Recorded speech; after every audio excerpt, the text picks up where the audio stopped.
नमस्कार दोस्तों, आपका एक बार फिर से बहुत बहुत स्वागत है मेरे YouTube चैनल हॉट टॉक पर।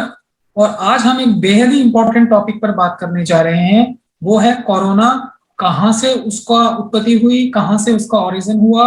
आपने सुना होगा, देखा होगा कि कोविड के बारे में बहुत सारे मीडिया में रिपोर्ट्स हैं कि ये लीक था, या ये एक बायो वेपन था, या इसको जानबूझकर लीक किया गया।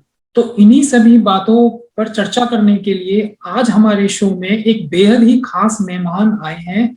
वो हैं air vice marshal mister PKH Sinha ji. वो अति विशिष्ट सेवा मेडल से सम्मानित हैं। He has serve IAF for 35 years and he commissioned on 14 February 1983. So working with Indian Air Force, he is trained on MiG-21, MiG-23 BM and Su-30 MKI aircraft. Sir, आपका बहुत बहुत स्वागत है and welcome to my YouTube channel. Thank you very much. Thanks Pushkar ji, thanks to be on your heart talk. It's a really pleasure for me. हम soft बात करेंगे heart talk पर। Thank you sir, thank you. So sir, मेरा इस discussion में सबसे पहला आपसे क्वेश्चन ये है कि काफी मीडिया में रिपोर्ट्स हैं कि जो ये कोरोना वायरस है, या जिसको वुहान वायरस भी कहा जाता है, बेसिकली ये चाइना का एक बायोलॉजिकल वेपन है। एंड एक रिसर्चर हुए हैं doctor Francis बॉयले।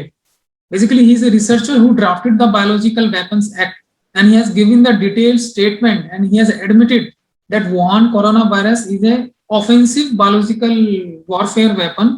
So sir, what do you think? आपके क्या इसमें विचार हैं, क्या लगता है आपको? आप एकदम सही फरमा रहे हैं पुष्कर जी।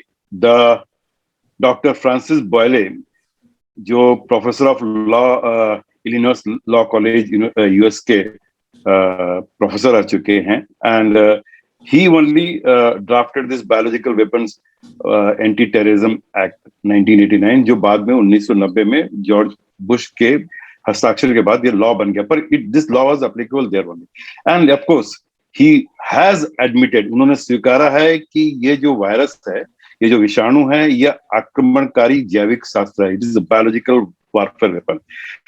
और उनका तो एक प्रभुत्व है, उनका तो एक अधिकार है, और उस पर से जब वो कहते हैं कि this is a biological weapon, तो हम सबको स्वीकारना चाहिए। And at the fact remains, ऐसे तो हम लोग जैसे नौसिखिए भी, हम लोग ने 1 साल पहले इस चीज पर, मैंने शोध पर भी एक लेक्चर में मैंने कहा था। और हुआ क्या है कि कैसे हम लोग ने समझाया था इसको 1 साल पहले भी, कि कैसे ये बायोलॉजिकल वारफेयर प्रोग्राम जो चाइना का है, कैसे ये गड़बड़ा गया बिकॉज ऑफ लैब लीक। और ये सबसे बड़ी बात है कि आज दुनिया इस पर ज्यादा गौर फरमा रही बिकॉज ऑफ निकोलस वार्ड की एक report. He is a very reputed journalist. 5 में 21 bulletin of the atomic scientist में इनका एक लेख निकला, और जिसने पेंडोरा बॉक्स खोल दिया कि ये लैब से लीक वायरस है। एंड सबसे बड़ी बात दर्शकों को आपको समझना होगा कि मैं या कोई भी इसे बायो वेपन क्यों मानता है, इसकी क्या विशेषताएं। मैं कुछ विशेषताओं के साथ इसको चर्चा करता हूं, ताकि आप लोग कंपेयर कीजिए गुण से ऑफ SARS-2 वायरस। इसको SARS-2 वायरस कहते हैं, severe acute respiratory syndrome corona virus 2। ठीक है, क्या है विशेषता है एक बायो वेपन का, और इसको कल्पना और इसको मिलाइए, इसको मैच कीजिए कोरोना वायरस से। ये गंधविहीन होते हैं, ये अदृश्य हैं, ये छींटाओं से कहीं भी आपको इसको दूर फेंक सकते हैं, श्वास के द्वारा, मुख के द्वारा अंदर आ जा सकता है। और इसकी दवा सिर्फ एक ही है, दवा है सिर्फ या तो एंटीबायोटिक, पर मेनली वैक्सीन। और सबसे इंपॉर्टेंट चीज है, ये कोई इसको पकड़ नहीं सकता, इसकी जांच पड़ताल नहीं हो सकती, इसको कोई देख नहीं सकता। और इसको वेपनाइज कर सकते हैं, इसको क्लस्टर बॉम्ब में डाल सकते हैं, मिसाइल वारहेड में डाल सकते हैं, ड्रोन से छिटाव कर सकते हैं। और इसका बनाने का, निर्माण करने का तरीका बहुत ही आसान, सरल। और इसके लिए क्या चाहिए? सिर्फ ज्ञान चाहिए, knowledge in biology, genetics and medicine वगैरह में। ठीक है, और इसीलिए टेररिस्ट को बड़ा प्रेरित करता है, प्रोत्साहित करता है, उत्साह। इसको जितने दहशतगर्दी हैं वो चाहते हैं कि इसको यूज करने के लिए, बिकॉज इसको पकड़ना आसान नहीं है। और सबसे बात, कहीं से भी एक दूसरे जगह से लेके हम लोग इसके आवागमन कर सकते हैं, इसमें वेट नहीं है। और मजे की बात, कोई भी देश चाहे तो इसको अपने एक कैमोफ्लेज कर सकता है, महामारी का नाम दे के उसके पीछे अपना इरादा वो कर सकता है, अपना जो भी उसकी मंशा है। फॉर एग्जाम्पल, वह लार्ज पॉपुलेशन, जनसंख्या, पशुधन, क्रॉप्स, खेत खलिहान, पूरी अर्थव्यवस्था को चौपट कर सकता है। एक चीज सिर्फ इसमें ध्यान रखना है कि ये दुधारी तलवार है, ये दोस्त और दुश्मन में फर्क नहीं समझता। अगर आप चौकन्ने नहीं रहे तो ये आप पर भी हावी कर देगा, जो आज चाइना में हो रहा है। This is very important. पर सबसे बड़ी इंपॉर्टेंट बात है, ये हमको समझना जरूरी है कि आखिर चाइना ने इसको यूज क्यों किया, और यूएस जैसा बड़ा देश को ये पता नहीं चला कि। इसलिए एक संशय उठता है कि क्या यूएस इसमें शामिल है, क्या इस प्रोजेक्ट को वो जानता था या जानता है। बिल्कुल सर, बिल्कुल। हाँ। Very well said sir.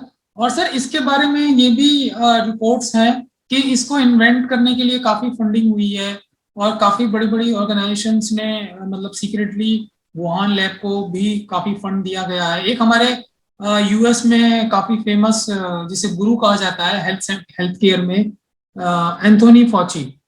So basically he is a guru of health care in United States. That expert basically admits that this Wuhan lab received the modest funds from US. So why that mask mode, sir? क्यों उनको fund दिए गए, क्या reason था इसके पीछे, आपके क्या विचार हैं? You are very correct. Doctor Anthony Fauci आज एक रोग विशेषज्ञ हैं और एक्सपर्ट एडवाइजर है पोर्टस प्रेसिडेंट ऑफ अमेरिका यूएस के। और उन्होंने अब उनकी जब चर्चा आप चलाते हैं तो एक नया आयाम, एक नया परत इस फुल मिस्ट्री केस में जुड़ जाता है। हुआ क्या कि डॉक्टर फॉची भी खुद वायरोलॉजिस्ट है और ये ट्रम्प के जमाने में थे और बाइडेन भी इनको अभी रखे हुए हैं। And he was also director of national institute of allergy and infectious disease. ये एक संस्था है जो नेशनल इंस्टीट्यूट ऑफ हेल्थ के तहत काम करते हैं और इसने मिलियंस ऑफ डॉलर ऑथराइज किया एक रिसर्च का जिसका नाम है gain of function on this virus. Gain of function को अगर हम हिंदी में ट्रांसलेट करें तो यह विषाणु की वृद्धि या विकास के फलन। अगर एक विषाणु को ले और उसको विकास करते जाए जब तक कि वो बहुत ज्यादा जहरीला और संक्रमित न करे लोगों को, तब तक इस पर रिसर्च करते हैं। मेन कारण है कि ये जो है ये एक तरह से चिबरिक वायरस बन जाता है, मतलब एक इसको हम कहें तो मायावी हो जाता है, तरह तरह के रूप में ये आ सकता है, आता है। और इस चीज को लोगों ने ये बताया कि भाई ऐसा है कि हम इसलिए करें ताकि हम रोग आने से पहले इसकी हम दवा इजाद कर ले, इसलिए इसको लोगों ने महत्व दी।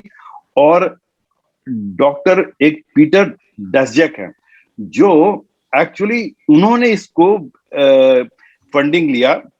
उनकी एक संस्था है इको हेल्थ अलायंस, उन्होंने इसका फंडिंग लिया और वो फंडिंग करके उठा के दिया फंडिंग डॉक्टर सी जेंग ली जो वुहान इंस्टीट्यूट में कोलैबोरेटर हैं, काम करती हैं, और उनके साथ डॉक्टर राफ बारिक। ये लोग वुहान लैब को इसलिए चुना, ये जानना जरूरी है क्योंकि अमेरिका ने इस गेन ऑफ फंक्शन पर प्रतिबंध लगा दिया था ओबामा के समय पर।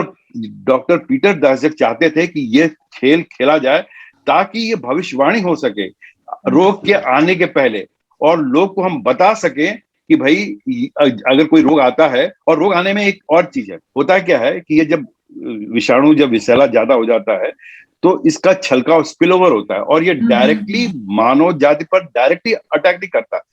होता है क्या है कि बीच में एक जानवर पर पहले अटैक करता है, मतलब जाता है, और उस जानवर से फिर छलांग लगा के ये मानव में आता है। फॉर एग्जाम्पल हुआ क्या था, SARS-1 एक और वायरस 2002 में वुहान मार्केट से फैला है दुनिया में, और वह इसलिए फैला क्योंकि बैड चमगादड़ ने पहले वहां के जंगली बिलाव को संक्रमित किया और बिलाव का मांस ये खाते थे वुहान के वेट मार्केट से, तो पूरे विश्व में इसको फैला। बहुत ज्यादा नहीं फैल पाया पर फैला।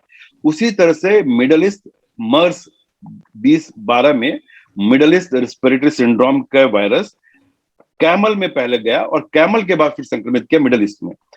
तो कहने का मतलब यह है कि ये लोग जानते हैं कि बिचौलिए जानवर को ये पहले करेगा, पर इसके पहले कि बिचौलिए जानवर को जाए ये चाहते थे कि हम इसका दवा या इसका वैक्सीन हम इसका इजाद कर लें। That is the reason. पर एक और चीज बताता हूं मैं आपको, हाँ जी। जो सबसे इम्पोर्टेंट चीज है, क्योंकि इसके पीछे, ये तो बहुत खतरनाक चीज है, पर इसमें जो पेचीदा बात है वो यह है कि इसमें बहुत के स्वार्थ भी इसमें शामिल है। फॉर एग्जाम्पल, डॉक्टर फाउची, जिसका आपने नाम लिया, जो डिजीज गुरु हैं और यूएस में बहुत रेपुटेड डॉक्टर है, वायरोलॉजिस्ट है, वो गिलियड साइंसेस नाम के मेडिकल कंपनी में वो काम करते थे, मतलब वो डायरेक्टर थे वहां पे। और ये वो कंपनी है जिसने रेमडेसिविर बनाया, जो इबोला वायरस के 2016 में इबोला वायरस जब फैला तो उसके उपचार के लिए रेमडेसिविर इन्होंने इजाद किया था। ये वही रेमडेसिविर है पुष्पकर साहब, आप सोचिए, जिसको आपके यहाँ सेकेंड वेव के पीक समय में मई जून में लोगों ने बेतहाशा खरीदा, बड़े दामों पर खरीदा, इसकी डुप्लीकेट बिकी, और इसके साथ साथ ब्लड प्लाज्मा भी यहाँ पे हुआ। और मजे की बात यह है कि जून 21 को आफ्टर द जब ये सबसाइड किया, जब वेव, तब आईसीएमआर ने ऐलान कर दिया कि रेमडेसिविर और ब्लड प्लाज्मा की कोई बहुत ज्यादा फायदा नहीं है, इसको इसके टेम्पलेट हटा दें। बिल्कुल सर। पैसा बनाने वाले ने पैसा बनाने वाले ने पैसा बना लिया। और एक और चीज, अब वैक्सीन मैन्युफैक्चरर की बात आते हैं। आप जो बिल गेट्स साहब को जानते हैं, ये श्रीमान वैक्सीन मैन्युफैक्चरर के साथ इसमें इन्वॉल्व है। और वो चाहते, क्यों उनकी बात इसलिए मैं बता रहा हूं, क्योंकि जब हमारे प्रधानमंत्री और हमारे देश के लोगों ने कहा कि इस वैक्सीन का पेटेंट विश्व में फ्री कर दिया जाए, तो यूरोपियन यूनियन के साथ मिलके mister Bill Gates oppose this proposal और कहा कि नहीं, इसको फ्री नहीं करना चाहिए, इसलिए कि उनका पैसा इसमें नहीं बना पाते।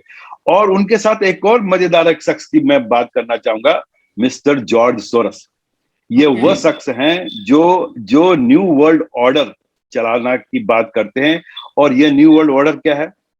ये कहता है भाई पॉपुलेशन पर बहुत टाइट कंट्रोल हो, जनसंख्या शिकंजे में हो। अच्छा। जैसा सीपीसी आपके, हाँ, जैसा चाइनीज कम्युनिस्ट पार्टी जैसे कहते हैं, उस तरह की बात करता है। और इनके साथ बड़े मजेदार बात बताओ कि ओपन सोसाइटी फाउंडेशन वाले जितने हैं, जो आपके हर्ष मंदर और ये प्रशांत भूषण साहब, जो लोकतांत्रिक मूल्यों के लिए और न्याय और समानता के नाम पे भारत जाए भाड़ में कुछ भी कर सकते हैं, तो ऐसे लोग बैठे हैं जो इन चीजों को आगे करते हैं।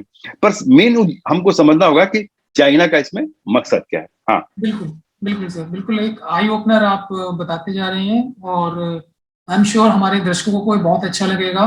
तो सर, जैसे आपने जिक्र किया कि चाइना का इसमें एक बहुत बड़ा एम था, तो बेसिकली स्ट्रेटेजी क्या थी सर चाइना की इस बायो वेपन को स्प्रेड करके? What China wanted to achieve? So could it be part of conspiracy of China to destabilise the economy of many European countries including US, India financially काफी grow कर रहा था, तो China ने, आपको क्या लगता है कि सर इसको स्ट्रेटेजिकली स्प्रेड किया across the world, across the सब कॉन्टिनेंट?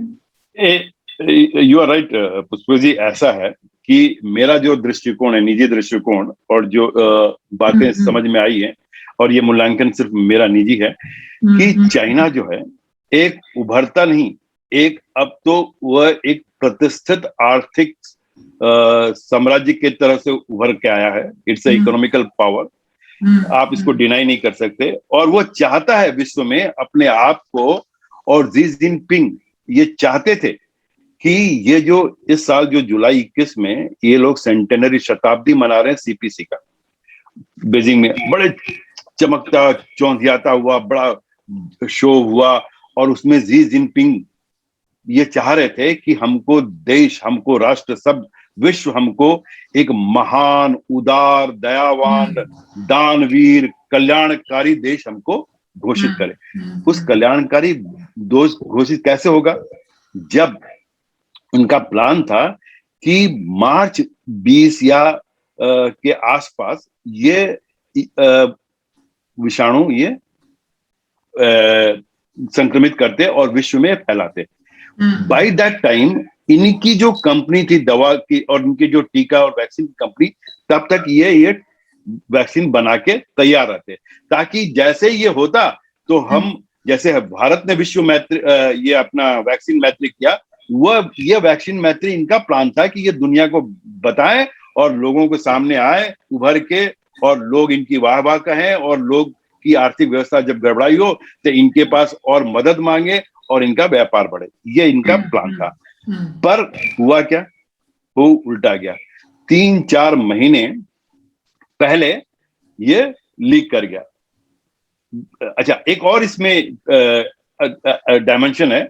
ये साथ साथ में इनका, ये तो कल्याणकारी चीज था, पर ये चीन, आखिर में चीन है, ये एक और चीज के ऊपर इनका ध्यान था। वो चाह रहे थे, और अखंड चीन की इनकी परिकल्पना, ये चाहते हैं कि तिब्बत, और तिब्बत के इसके जो 5 उंगलियां जो आपके लद्दाख और सिक्किम, अरुणाचल प्रदेश, नेपाल, भूटान, ये सब जो है ये इनके हिस्से मानते हैं। तो ये चाहते हैं कि इनकी भी जमीन हम हथिया लें, और साथ साथ में, और इन्होंने ये कोशिश इनकी थी कि इनके लैंड को हम हथिया लें, अपने विस्तारवाद, अपने एक्सपांशनिस्ट को अंजाम दें, और साथ साथ में इनका मेन इरादा ये था कि हम भारत का ध्यानाकर्षण लद्दाख में करें, जबकि उनको काम करना था, उनका मेन मकसद था कि जो ये प्रशांत हिंद महासागर का जो सी लेन ऑफ कम्युनिकेशन है, इसमें से इनकी ऊर्जा का जो जहाज, जो इनके एनर्जी ले जाने के लिए, जो क्रूड ऑयल वगैरह ले जाने के लिए जो शिप है, ये बिना रोक टोक के जाएं।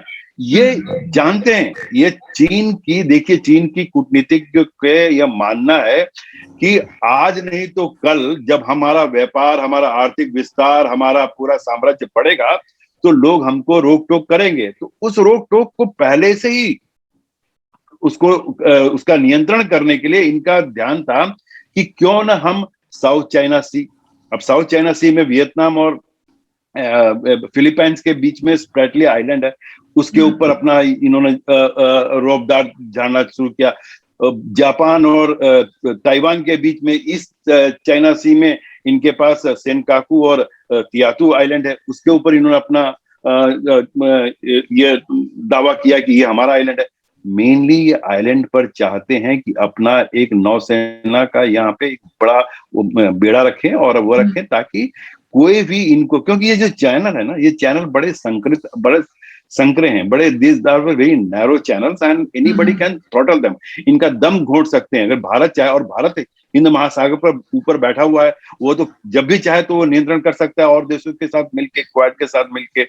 तो ये इसको पहले से अंदेशा है कि हमको किसी भी तरह इन सबको रोकना है, और इसलिए ही was trying to do this. मतलब उसको पता है कि जब हमारा जब विस्तार होगा तो लोग हमसे जलेंगे और ये लोग ये करेंगे, तो उसको पहले से ही अंजाम देने के लिए वो चाह रहा था कि ये महामारी विश्व में हम फैला दें, ताकि लोग गिड़गिड़ाएं और हम सबके ऊपर हावी हो जाएं और हमारा ही बोलबाला तूती बोले। पर हुआ क्या? हुआ गड़बड़, और इस गड़बड़ हुआ तो इनको क्या करना पड़ा, जो इनकी जो स्क्रिप्ट थी उसको फास्ट फॉरवर्ड में मूव करना पड़ा, जल्दी से बुलाना पड़ा। अभी ये तैयार नहीं थे, इनकी वैक्सीन तैयार नहीं थी, पर इनके ये महामारी फैल गई।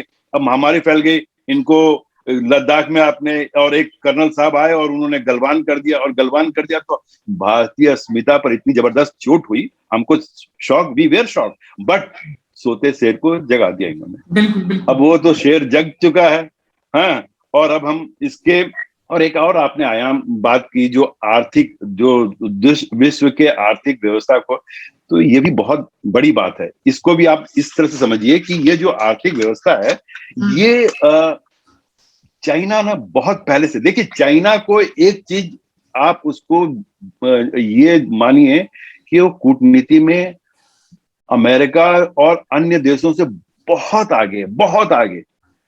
और अभी चाइना को पकड़ना बहुत आसान नहीं है। ये हमको मानना पड़ेगा कि चाइना के कूटनीतिज्ञ, उनके जो चिंतन केंद्र हैं, their think tanks are fantastic। वो ये जानते हैं कि कल को डॉलर को गिराना होगा। अगर हमको आर्थिक साम्राज्य हमारा खड़ा करना है तो हमको डॉलर को गिराना होगा, और dollar is a universal currency. तो वो क्या, और नया करेंसी क्या आ रहा है, भविष्य का करेंसी क्या है? इससे डिजिटल करेंसी, ये अंकीय मुद्रा है, ये बिटकॉइन क्रिप्टो करेंसी है। आज आरबीआई आपके यहाँ सोच रही है, उसको साहब सोच रही है कि हम लाएं कि नहीं लाएं।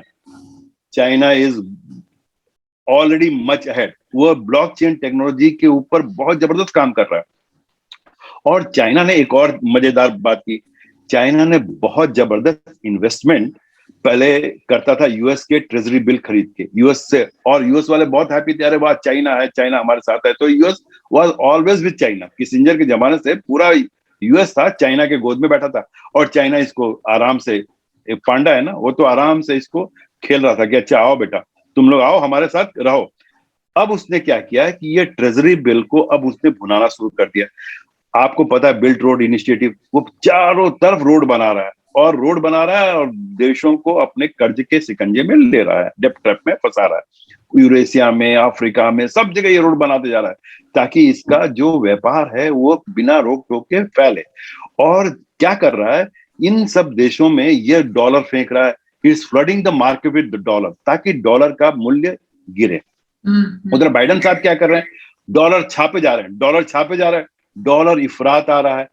एंड नाउ कोई भी करेंसी बिना उसके इक्विवेलेंट गोल्ड के अगर आप बहुत ज्यादा करेंगे तो it is going to be, एक दिन इसका भड़ाका होने वाला है, ये गुब्बारा एक दिन फूटने वाला है। और साथ साथ में ये सऊदी अरेबिया और जितने पेट्रोलियम कंट्री हैं उनसे कहता है कि देखो साहब, हम आपसे एनर्जी खरीद रहे हैं, आपसे ये तेल खरीद रहे हैं, आप पैसा हमसे डॉलर में लेके हमारे युआन रेनमीबी में लीजिए और हम आपको देंगे, और देखिए हमारे पास इतना गोल्ड है। बताता है today the gold reserve with China is largest in the world. लोग इसको मानते हैं और लोगों से प्रचार प्रसार कर रहा है कि देखिए साहब, ये 130 साल पुराना जो डॉलर है इस बेकार है करेंसी, अब इसका कोई दाम नहीं है। And that is the whole इनका। तो ये पूरी अर्थव्यवस्था का। और एक चीज ध्यान रखिएगा, Europe will always stand by Germany, UK, all they will go ultimately with China, because middle जो इनकम ग्रुप का जो मार्केट है, सबसे बड़ा मार्केट चाइना है आज। इतना जबरदस्त मार्केट है। ये कहां बेचेंगे, यूरोपियन कंट्री वाले कहां बेचेंगे अपना सामान? आप तो आत्मनिर्भर हो गए, वो कहां बेचेंगे? तो चाइना खरीदता है। So no country can oppose this. ये समझने की कोशिश है कि ये पूरे वर्ल्ड की अर्थव्यवस्था के ऊपर सिकंजा जमाना चाहता है by its digital currency, by making yuan renminbi very very strong.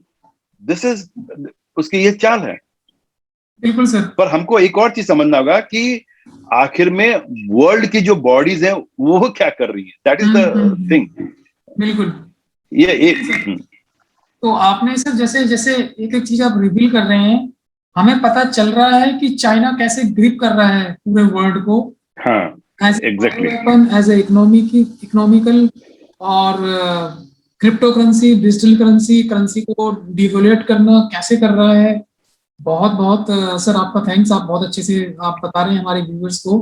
तो सर अभी जैसे आपने बताया कि वर्ल्ड बॉडी को कैसे ये मतलब पोर्ट्रे करता है चाइना, और उसको कैसे अपने फायदे के लिए यूज करता है। तो WHO ने, वर्ल्ड हेल्थ ऑर्गेनाइजेशन ने इनिशियली इन्वेस्टिगेशन करी चाइना में और डिक्लेयर किया कि वुहान वायरस जो है मैन मेड नहीं है। बट उसके बाद अब वो इंसिस्ट कर रहे हैं to take another round of investigation in Wuhan lab. But China अब इंसिस्ट करने के बाद भी उसको डिनाई कर रहा है, उनके लोगों को एंट्री नहीं करने दे रहा है। तो क्या है सर, मतलब कहते हैं कि चोर की दाढ़ी में तिनका, और क्या है ये? एकदम चोर की दाढ़ी में तिनका। और वर्ल्ड हेल्थ ऑर्गेनाइजेशन हु मतलब कौन? आप किसकी बात कर रहे हैं? Doctor Tedros Adhanom Ghebreyesus, the director general. ये डॉक्टर कम है, ये इथोपियन पॉलिटिशियन ज्यादा है। ये पॉलिटिक्स खेल रहे हैं, ये अपनी, अच्छा ये बिन पेंदी के लोटे की तरह है। जो पैसा दिया उनके हो गए। चाइना इज द बिगेस्ट पे मास्टर, तो चाइना की बात कर रहे थे। और इसका एक और मजेदार बात, और इनका किरदार बहुत ही विवादास्पद है, इसमें तो मैं बहुत ज्यादा नहीं जाऊंगा। पर आपने जो बोला ना कि एक कमीशन इन्होंने बैठा, इन्होंने फरवरी 21 में जो कमीशन जो वुहान में भेजा, उसमें किसको भेजा? एक मैंने नाम लिया था, डॉक्टर पीटर दसजाक। अब ना ये देखिए, यही डॉक्टर पीटर दसजाक गए और उन्होंने कह दिया कि भैया कोई लैब वैब से नहीं निकला है। ये पीटर दसजाक एक वह शख्स हैं, वह डॉक्टर हैं, वह बिचौलिए हैं, वह मिडल मैन हैं जिन्होंने फंडिंग करवाया। साथ साथ में जब पूरा देश, पूरा विश्व त्राही त्राही माम मचा हुआ था फरवरी 20 मार्च 2020 में because of Wuhan virus Covid के स्प्रेड से, पेंडेमिक के स्प्रेड से, उस समय इन्होंने एक लैंसेट, बहुत प्रतिष्ठित मेडिकल जर्नल है, उसमें इन्होंने एक लेख निकलवाया। उसके साथ साथ 20 वायरोलॉजिस्ट ने साइन किया, 20 वायरोलॉजिस्ट ने, और उन्होंने साइन करके ये बताया कि साहब ये मैन मेड है ही नहीं, ये तो एकदम नेचुरल जैसा है, और ये नेचुरल चीजें हैं, और ये जो आपकी जो ये कॉन्स्पिरेसी थ्योरी है ना, ये साजिशवाद सिद्धांत, ये सब उस समय ट्रम्प का जमाना था, तो ट्रम्प के ऊपर इशारा करते हुए कि ये कोई और कह रहा है, ये बात बरगलाने की है, इसमें कोई ऐसा नहीं है। और ठीक 1 महीने के बाद एक और बहुत नामी ग्रामी शख्सियत मिस्टर एंडरसन, इन्होंने एक और लेख निकाला, एंड दिस लेख was in the one of the very reputed again magazine Nature medicine.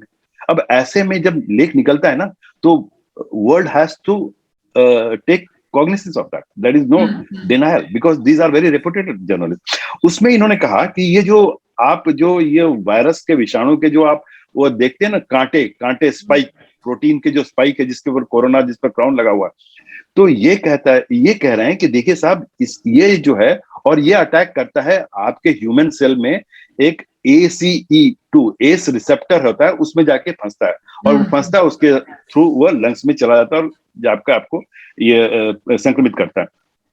तो ये कह रहे हैं कि हमने इसका देखा, पढ़ा, लेखा जोखा किया, और इसका जो डिजाइन है ना, ये बहुत अच्छा डिजाइन नहीं है। अगर अब मैनमेड होता तो इतना बढ़िया परफेक्ट डिजाइन होता कि ये देखने से ये लगता है कि ये डिजाइन मजेदार नहीं है। अब साहब, आज वायरोलॉजिस्ट इतने आगे बढ़ चुके हैं कि बिना उस कैलकुलेटेड डिजाइन के, बिना उस सीक्वेंसिंग किए भी, बिकॉज ऑफ जीन एडिटिंग, वो काट छांट के क्या करते हैं कि ये जोड़ देते हैं, और जोड़ने का तरीका भी ऐसा है, क्योंकि बीच में वायरोलॉजिस्ट कहे कि अगर आप जोड़िएगा तो आपका सिलाई दिखेगा, आपको पता चल जाएगा कि कहाँ जोड़ है। तो नहीं साहब, आज इस जोड़ को ये लोग कहते हैं नो सीम, इसका नाम है नो सीम जोड़ है, इसको मेरे पास कहीं लिखा होगा, तो नो सीमलेस मतलब सीमलेस इंटीग्रेशन है, और इस जोड़ का लोगों को पता चलेगा ही नहीं।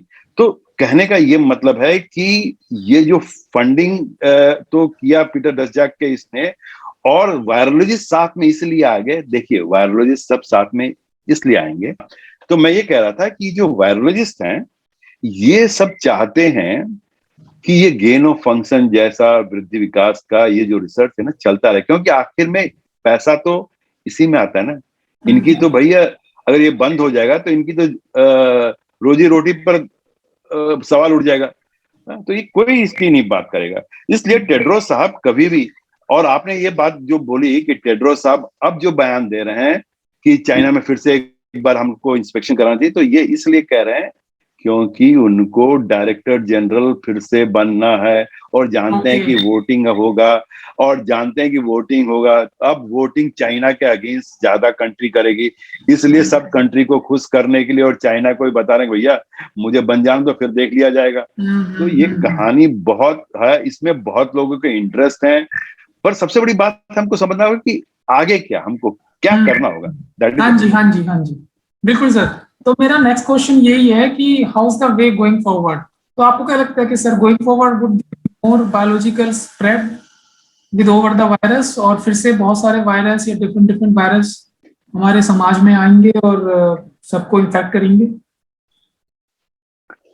देखिए, अगर आप ये पूछ रहे हैं कि वायरस और आएंगे इस तरह से, तो शॉर्ट आंसर यस। इसको आप समझने की कोशिश कीजिए। मिस्टर डेविड एशर, ये CBRN chemical biological radiologist and nuclear expert हैं हडसन इंस्टीट्यूट के, और US डिपार्टमेंट, इन्होंने इस कोविड के ऊपर इन्होंने ये भी किया, इंक्वायरी भी की। इन साहब ने ये कह रहे हैं Chinese have made it clear they see biotechnology as a big part of future hybrid warfare. और मिस्टर टॉम पाइमन, जो मेल ऑनलाइन के रेपुटेड जर्नलिस्ट हैं, वो कह रहे हैं कि Chinese scientist have been preparing for third world war to be fought with biological and genetic weapons. ये उनको पीएलए के डॉसियर से मिला। एक और मजेदार बात, ये डॉक्टर शी जिंगली जो हैं, ये इनको बैट वुमेन कहते हैं। बैट वुमेन मतलब ये अब बैट का है हिंदी में चमगादड़, चमगादड़ को अंग्रेजी में एक और नाम कहते हैं वैम्पायर, और वैम्पायर का हिंदी में नाम है बैताल। तो मैं इनको बैताल, स्त्री बैताल कहता हूँ। ये अगर इनके दिमाग को अगर आप ये मुंह खोल दें तो धड़धड़ा के बहुतों का सत्यानाश हो जाएगा, सर्वनाश हो जाएगा। ये कोलैबोरेट करती थी मिस कर्नल चाओ वू चुन ऑफ पीएलए।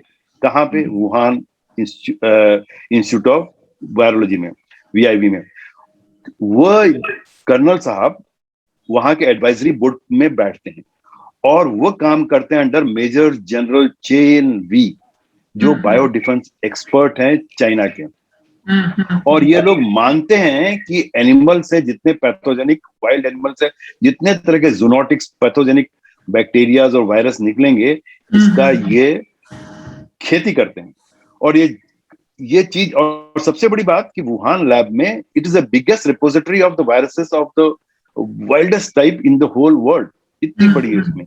और कहने का तात्पर्य यह है पुष्पकर जी कि ये जो वुहान इंस्टीट्यूट ऑफ वायरोलॉजी, जिसकी हम बार बार जो BSL-4 स्टैंडर्ड का लैब मानते थे, वहां पे ये काम जो होता था वो actually civilian, doctor Singh ji लंगी तो सिविलियन है, पर इनके साथ साथ मिलिट्री वाले पीछे बैकग्राउंड में काम कर रहे थे। And this whole institute is under the control of PLA. तो आप समझ सकते हैं पीएलए वाले बड़े चालाक थे। वो बोले कि भैया तुम अमेरिका से पैसा लो, इसका विकास करो, विषैला बनाओ, जिस दिन विषैला बन जाएगा उस दिन हमको दे देना, हम बांट लेंगे। That was the plan. बिल्कुल सर। तो it is under the control. और एक और बात, डॉक्टर शी जेंगली ने बड़ा मतलब काम इन्होंने किया। ये जाके यूनान जाती थी, यूनान यहाँ से वुहान से 13,000 किलोमीटर दूर, वहां पे चमगादड़ों का गुफाएं हैं, वहां से ये लेके आती थी। And she brought one sample जिसका नाम है 49919, जिससे उन्होंने इसको जेनेटिक एडिटिंग वगैरह करके इन्होंने आइसोलेट करके RATG13 एक स्ट्रेन कोरोना वायरस का बनाया, जो एकदम इस कोरोना वायरस के जैसा दिखता है। कहने का मतलब कि वहां पे ये मैनमेड एडिटिंग किया गया, जो भी किया गया वहां पे हुआ। और ये निकोलस वार्ड अब कहते हैं कि ये जो चीज कर रहे थे बड़ा शॉर्टकट तरीके से किया। जो भी इनके रिसर्चर थे, now this has been again recorded, it has been proven कि जितने इनके रिसर्चर थे डॉक्टर शी जिंगली के, कोई भी रिसर्चर वे are not vaccinated. A shortcut. दूसरा shortcut, they were not working in the atmosphere और as per the rules regulation of BSL-4, BSL-2 के तरह काम करते हैं। क्यों? और इसका कारण भी है, कोई भी रिसर्चर, आपको अगर कहा जाए कि आप स्पेस सूट में बैठ के आप खाना बनाइए रोज, तो आप बना पाएंगे खाना? अरे आप शॉर्टकट लेंगे यार, वो कोई नहीं देख रहा तो चलो उठा दिया।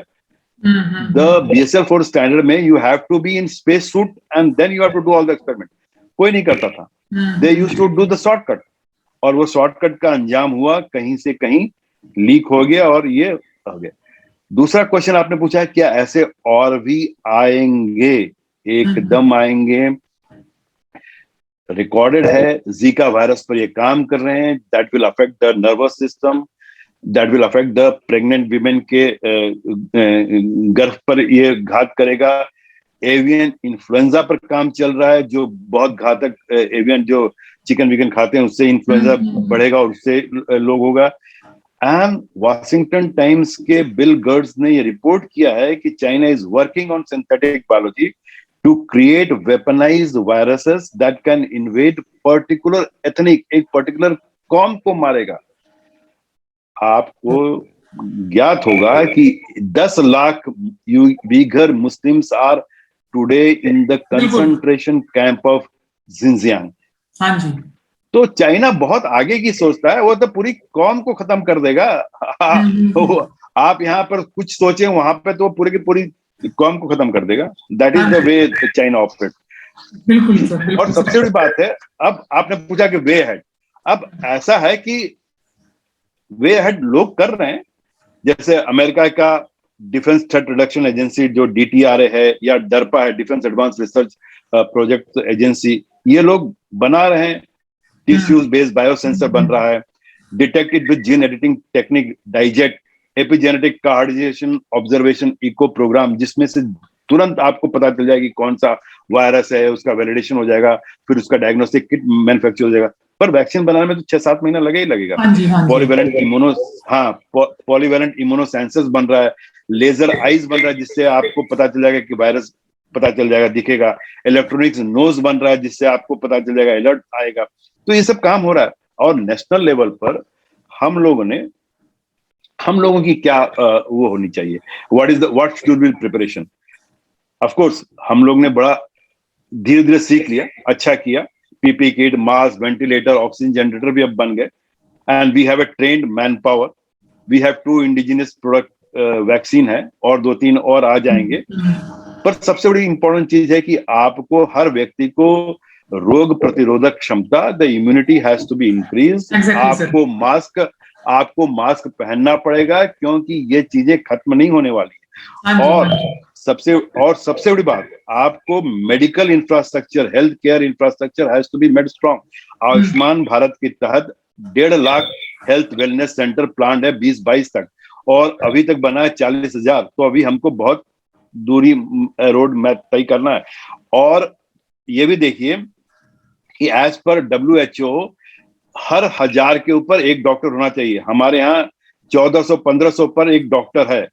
हम लोग ने किया है 141 न्यू मेडिकल कॉलेज 2014 के बाद बने हैं, और अभी 1-2 दिन में योगी और मोदी जी 9-10 कॉलेज और खोल रहे हैं। मतलब हम लोग काम कर रहे हैं, पर कहने का मतलब कि it should be A fight at the national and at the international level. मैं इंटरनेशनल लेवल पर जरूर आपको बताना चाहूंगा कि जब तक इंटरनेशनल लेवल पर ये फाइट नहीं होगा, इंटरनेशनल लेवल पर हमारे पास इस बायोलॉजिकल वेपन के अगेंस्ट एक बायोलॉजिकल वेपन कन्वेंशन है जिनेवा में 1972 में, जिसके बहुत से देश, 180 देश plus, they are the signatory. पर उसमें बहुत से लूप होल्स हैं, उन लूप होल्स को टाइट करना पड़ेगा। They have to be plugged in. और ऐसे जो भयंकर रिसर्च हैं, मैं नहीं कहूंगा कि रिसर्च आप तुरंत बंद कर दें, पर ऐसे रिसर्च पर रोक टोक लगाना होगा। Auditory body, regulatory body has to be there who can इनको पीरियडिकली ऑडिट करे, जैसे आपके एटॉमिक एजेंसी जैसी, वो सब जाके इसको। और धीरे धीरे public awareness and opinion has to be spread among the people, so that finally biological warfare और biological weapon should be banned. और वह देश जो ये सब करता है, उसके ऊपर इकोनॉमिक सैंक्शन लगना चाहिए। They should be made to pay. उनके ट्रेड सैंक्शन लगने चाहिए उनके ऊपर। आप और अंतोगत्वा अगर कोई नहीं माने, तो military intervention should be planned under the aegis of UN। बिल्कुल सर, तभी ये रुकेगा, नहीं तो ये नहीं रुक सकता। ये महामारी नहीं रुकेगा जब तक आप पूरे वर्ल्ड इसके साथ यूनाइट होके इसको ऐसे चीजों के ऊपर ये करें। पर एक चीज और बता दूं आपको, आपके फ्यूचर के लिए, कि चाइना इस मिलिट्री इंटरवेंशन और आपके ये धमकियों से डरता नहीं है। चाइना का उपाय तो एकमात्र उपाय है, वो उपाय कभी हम बाद में चर्चा करेंगे, वो भारत के पास है। और भारत के पास है, और किसी के पास भी नहीं है। ये चर्चा फिर कभी। थैंक यू, जय हिंद। Thank you. मैं चाहूंगा कि उस जो आपके पास है इलाज, जो आपको लगता है कि वो चाइना के इलाज उसके बारे में बात करने के लिए मैं आपको सादर आमंत्रित करूंगा हमारे नेक्स्ट पार्ट में, और हम बहुत ही जल्द। सो आप सब मेरे शो में आए और आपने इतनी अच्छी बातें और इतना ब्रेकिंग और इतनी चीजें रिवील करी जो शायद आम जनमानस को पता भी नहीं होगा कि चाइना क्या क्या कर रहा है और कहाँ तक कर चुका है, और क्या हम उसका काउंटर अटैक कर रहे हैं as a independent nation, as a world. तो sir, thank you very much, and it was great pleasure to have a conversation with you. Thank you very much and Jai Hind. नमस्कार sir. Jai Hind. Thank you. नमस्कार। Thank you.